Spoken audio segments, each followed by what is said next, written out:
Hi and welcome to my Python YouTube channel. It's awesome to have you here. If you like this video, a thumbs up would be great. And make sure to subscribe for future videos. I also have a blog at prosperocoder.com with lots of cool stuff, so feel free to check it out.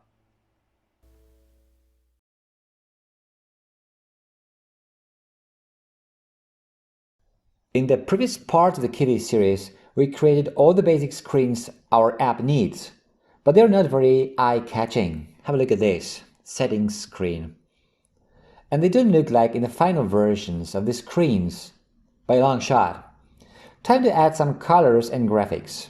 But if we really want to talk about graphics in Kivy, we have to start with discussing the canvas object that every Kivy widget has. This is the topic of this rather theoretical than practical video.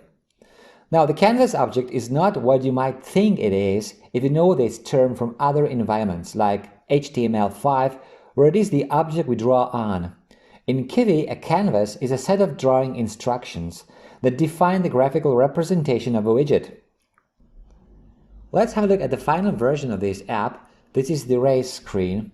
Now, as you can see, the buttons have a dark background color. Let's say it's dark red, and the text is yellow. Also, the checkboxes look different than when we first created them. Actually, the whole layouts look different.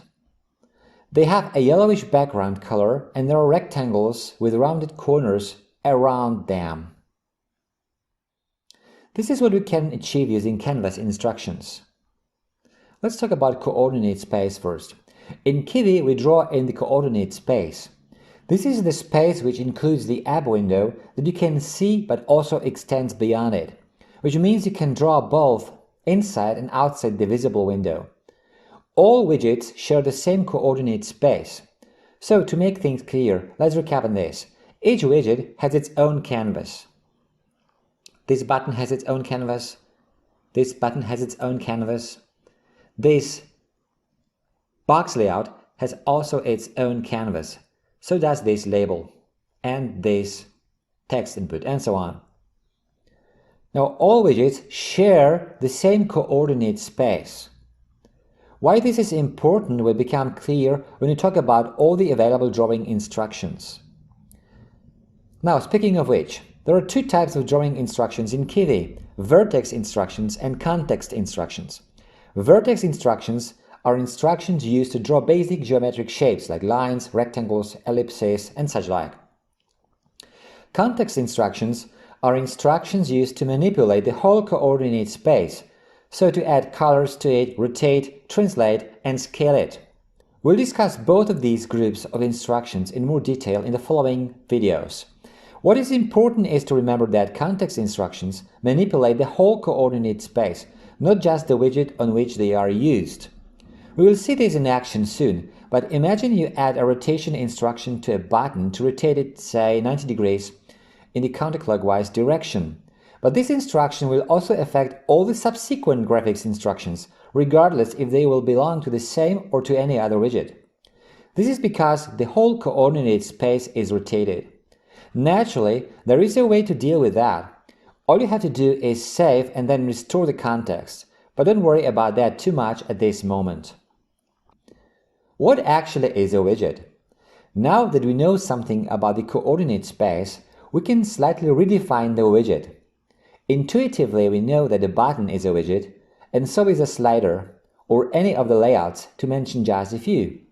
But a widget is not restricted to the visible part of the button, slider, layout, or any other visual element.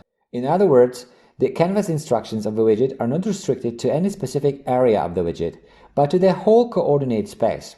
This means, for example, that we can draw on a button widget, but not necessarily on the rectangular representation of the button that we recognize as the button.